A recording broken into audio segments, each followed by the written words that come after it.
Hello, viewers. All right, beautiful morning here, Sunday morning, the Lord's Day here. Praise the Lord here. Looks like the old tent made it through the storm. It was violent. Those winds really got violent yesterday. Yeah, it got really violent, those winds. I have to admit, I was a little worried about my tent. Maybe it's not going to make it. The winds got so violent, the tent was just being shaken and just buffeted violently. But as you can see, the tent is fine. I went out, we staked out some corners outside on the outside the tent, the corners, so they were a little loose. But other than that, maybe the rain fly, I'm guessing, got a little stretched though around the door vestibules here, where the wind kept catching it. I maybe got a little stretched. But other than that, I think the tent survived. It was violent winds, so I mean, I think it done a very good job. I'm really impressed with this tent. It's not very expensive either. It's this one of those tents I got on steepandcheap.com, this ALPS Mountaineering Greycliff here. It was only what did I pay? $103 for this thing here. Yeah, I believe that's what I paid for it. Sometimes you could get this tent for like under $100. I've seen it as low as $79. So it looks like the weather band is still knocked off there. Believe it or not.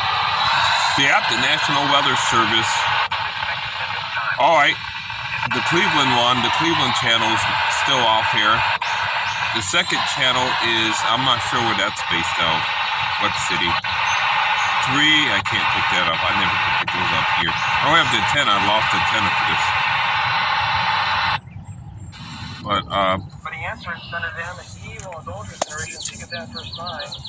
But other than that, I think the tent it's a winner.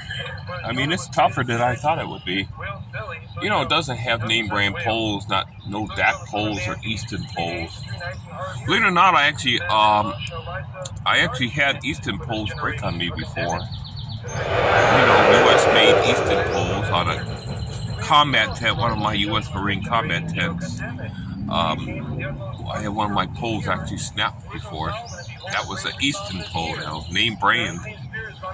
And I did have ALPS poles break on me on my little Zenith tent. It did break one time.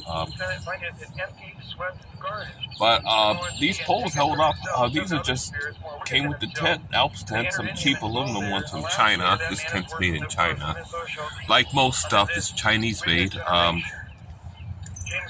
I'm not a big fan of Chinese making stuff in China, but there's nothing I could do. I mean, most stuff is. There's nothing I can do. But the tent, it's funny how they design it. ALPS Mountaineering is an American company based out in Missouri, but they have this stuff made in China, factories out there. So they design it here, then they somehow take it to China or email it. I'm not sure how they do it. And then they have their lots made up there in the factories in China. Then I guess they have it shipped here. Is how it works. Global trade, but why people pick China is probably cheap labor. Probably all about labor costs, cheap. So, but I have to admit, though, ALPS stuff, I've been using it since they were a pretty new company. And their stuff has always been not high end, but it does work. It's performance grade, I guess you could say. So it will work. It's a little higher. It's not a Walmart 10. It's even higher than, I would say it's even a little bit higher than a Coleman tent. But not bad. And I'm really satisfied. This tent put up with a lot of snow and it puts up with lots of wind all the time. But yesterday was the hardest wind I had this tent in. So I'm quite impressed with the performance of this little tent, here. Yeah, I think my first ALPS tent, it was a Taurus, a 2-person Taurus model.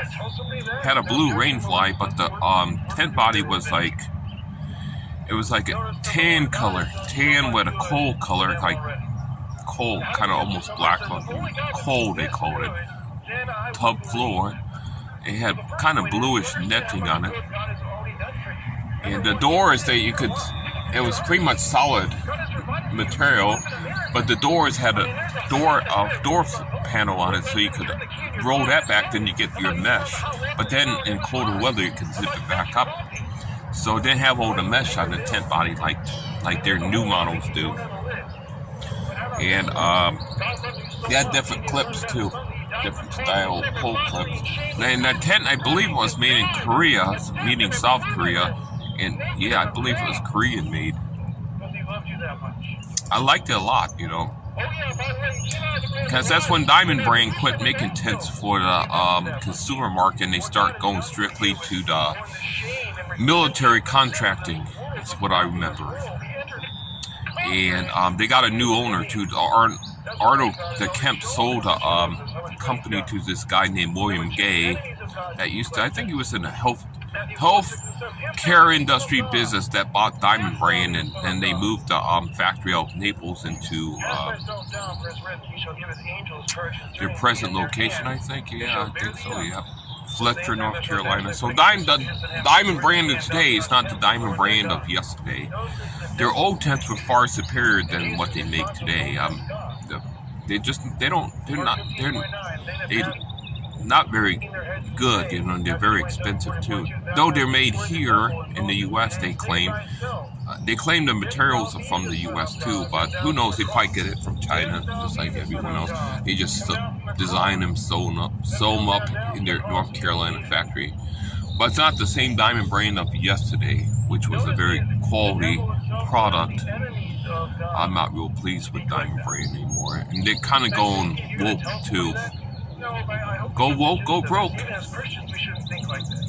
So I want to say hi to the wife. Thank you for your encouraging words to the wife. I think about what you tell me. I don't just ignore you. So the wife is a caring, thoughtful wife, and I love her very much. Little Ling Ling I miss, and all the grandkids and all the children, her daughters and her son. Little Sophia, that's going to have the babies very soon. She's great with child.